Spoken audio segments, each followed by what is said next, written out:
Сәлем, әдеттегідей блокноттағы тақырып. Бүгінгі тақырып қаржылық минимализм. Ал кеттігенде бастайық. Лайк басып, подписаться етуді ұмытпа. Қаржылық минимализм дегеніміз бұл сіздің қаржылық тәуелсіздігіңіздің кілті болып табылады. Қазір көптеген адамдарда қаржылық тәуелсіздікке жеткен деп айта алмаймыз. Көбіміз қаржылық тәуелділікте жүрміз. Соның себебінен бізде финансовый грамотность жоқ. Финансовый грамотность болмаған кезде адамдар әртүрлі қиындықтарға ұшырайды. Бізде бұл финансовый грамотностьті ешқандай мектепте бізде балалық кезде үйретпейді. Бұны біз өзіміз өмірден опыт ала келе үйренеміз. Финансовый грамотность дұрыс болмағандықтан оның жолында жаңағыдай әртүрлі адамдар соны шешу мақсатында рассрочка алады, кредит алады, рет алады, қарыз алады. Әдетте адамдар қарызды, рассрочканы, жаңағыдай ретті өздерінің қажеттіліктері туындаған жағдайда алады. В основном негізінен кредитті үй керек болған кезде, машина керек болған кезде, жаңағыдай ретті киім керек болған кезде, брендовый, аяқ киім, косметика деген сияқты заттарға студенттер иногда жұмсап жатады.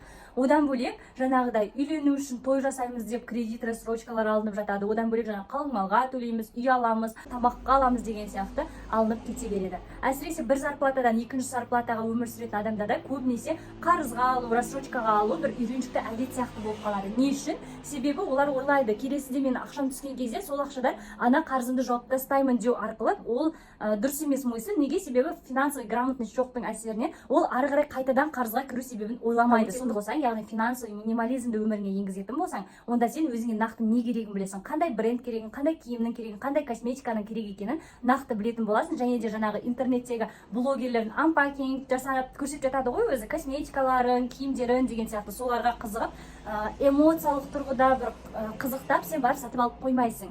Өзіңе нақты не керегін білетін болсаң, онда сен ол нәрсеге өзіңнің ақшаңды жинап тұрып, міндетті түрде наличный ақшаға алуға тырысасың. Ал егер де сен өзіңе не керектігін білмейтін болсаң, онда сен өзіңнің ақшаң жоқ болса да, жаңағыдай қызығушылықпен, эмоциямен банктың ақшасынан сол нәрселерді алып тастап, қарызға, рассрочкаға, өзіңді долговая ямаға былайша апарасың. Сондай жағдай болмас үшін сіз финансовый минимализмге келу керексіз. Бұл дегеніміз жалпы минимализм деген сөз өзіңе жеткіліктіні білу дегенге келеді. Сондықтан да өзіңізге керегін білу арқылы сіз жаңағыдай ақшаны дұрыс жаққа жұмсауды, ақшаны дұрыс жинауды үйренетін боласыз. Қазір байқасаңыздар, біздің алдымыздағы заманда жоқшылық заман болса, қазір бізде тоқшылықпен бір сыналатын заман болып жатыр. Неге? Себебі қазір ысырап көп.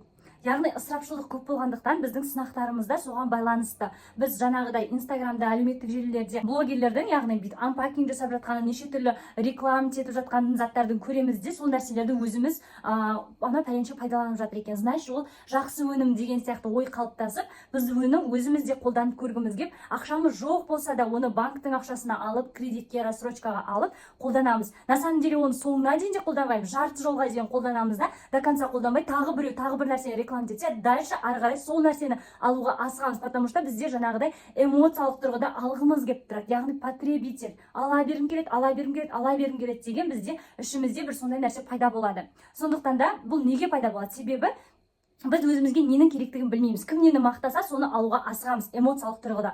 Сондықтан да өзімізге не керектігін анықтап жазып алуымыз керек. Жаңағыдай балалар үнемдемейді.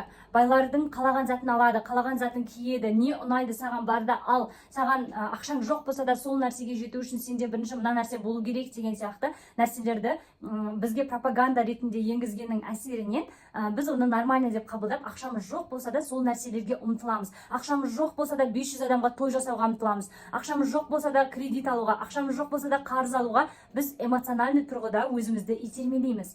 Негізі Құранда да айтады ғой пайғамбарымыз, ризықтың жартысы үнемдеуде дейді, яғни үнемшілдікте дейді. Бұл дегеніміз, яғни керектіні алып, керек еместі жаңағыдай алмау. Яғни өзіңізге керектіні ғана алу. Керектіні алып, ысырап қылмай үнемді қолдануды айтады. Кейбір адамдар айтып жатады, өмір бір-ақ рет беріледі, ішейік, жейік, көрейік, алайық деп, без конца керекті де, керек еместі де алып жатады. Бұл біздің өмірімізді хаосқа алып келеді. Неге? Себебі біз заттардың көптігінен шатасамыз, яғни ақпаратқа толады, біздің уақытымызды алады, және де энергиямыз сорады. Соның әсерінен біз өзімізді үнемі бақытсыз сезінеміз. Көз тоймаушылық пен ысырапқа жол бермес үшін мына нәрселерді көңіл аударыңыз. Ол үшін бірінші финансовый минимализмге көңіл аударыңыз. Екінші, қарыздарыңыз бен кредиттеріңіз болса, соларды құтылуға әрекет жасаңыз. керекті нәрселерге ғана ақшаңызды шығарыңыз. Үшінші, қаржылық сауаттылыққа әдеттер қалыптастырыңыз. Яғни кірісіңіз бен шығысыңызды жазып жүріңіз. Жаңағыдай ақшаңызды дұрыс жұмсаңыз, үнемді жұмсаңыз, және де ысырапшылдыққа жол бермеңіз. Өзіңізге ең керектіні ғана алыңыз. Төртінші, өзіңізге жоспар құрыңыз. Күшілі болашаққа қаржылық жоспарларды құрып қойған жөн болады. Өзіңіздің өміріңізге жеткіліктіні сіз ғана анықтай алатыныңызды ұмытпаңыз. Сонымен қатар, көбі айта бермейтін тағы бір лайфхак, үнемі садақа беріп жүріңіздер. Бұл жасырын түрде болған сайын өте жақсы. Садақаны білесіздер, бәле жаладан сақтайды, жолыңыз ашылады деген сияқты. Оны бір анандай шартты түрде емес, шартсыз түрде просто так беруді әдетке айналдырыңыз. Кейбір адамдарда ақшасы бар, бірақ ол ақшасының берекесі болмай жатады. Сондықтан да біз жасырын түрде садақа беретін болсақ, және де келіп жатқан ақшаның берекелі болуын сұрап отыратын болса, Алла тағала біздің ризығымызды, несібемізді арттырып қояды. Барлығымызда на самом деле ақша бар, бірақ та оның берекелі, берекесіз, дұрыс жаққа жұмсалуы, дұрыс емес жаққа жұмсалуы, ол жаңағыдай кішкене соған да байланысты. Яғни кішігірім садақа беріңіз, Аллахтан ризық сұраңыз. Ал енді тапсырма сіздерге әлеуметтік желідегі, инстаграмдағы жаңағы блогерлердің бренд киімдерге қызықтырып, маркетингтік контенттерге қызығып, эмоцияға беріліп, жаңағыдай рассрочкаға кіріп кетпеуіңізді қадағалаңыз. Екінші, қарызыңыз болса, кредиттеріңіз болса, өтеп тастауға тырысыңыз. Қарызы жоқ адам болса, онда ол ақшаны жинаңыз, инвестицияға салған дұрыс болып табылады. Үшінші, кірістеріңіз бен шығыстарыңызды есептеңіз, ақшаны қайда в основном жаратады екенсіз. Жазулы тұрған кезде біздің көзімізге визуально жақсы көрініп тұрған нәрсені түсіну оңайырақ болады. Сондықтан да жазыңыздар. Төртінші, жасырын садақа беріп жүріңіз. Бесінші, ақшаңызды 10% жинауды үйреніңіз. Ол сізге болашақта өзіңізге инвестиция ретінде керек болады. Бизнес бастағыңыз келсе, сол жаңағы жинап жүрген 10%-ыңыздағы ақшаны алып бизнес бастасаңыз болады. Басқа бағыттағы жұмыс жасап көргіңіз келсе де, сол 10% ақшаңызды алып жасасаңыз болады. Жаңағыдай тым қатты қажеттілік туындаған кезде, той жасағыңыз келсе, саяхаттағыңыз келсе, сол 10% жинаған ақшаңызды алып жаратсаңыз болады. Сондай мақсаттарда 10% ақшаңызды бір шетке жинап үйреніңіз. Жинай білген адам ол дұрыс құрта да біледі. Неге? Себебі көбінесе жинай алмайтын адамдар өздерін қарызға тығып жүреді. Себебі ақшасының қайда кетіп реально байқамайды, себебі кіріс шығыс есебі болмағандықтан, және де жаңағыдай бір эмоцияға беріліп керек емес затты да алып қояды. Ал егер 10%-ын жинап үйренсеңіз, қалған проценттерінде сіз уже есептеп кіріс шығысыңызды есептейсіз, жаңағыдай ақшаңыздың дұрыс жаққа кетіп жатқанын жазып жүресіз, сонымен қатар өзіңізге жеткіліктіні ғана алуға тырысасыз. Бүгінгі тақырып бізде қаржылық минимализм туралы болды. Сіздерге ұнаған болса лайк басыңыздар.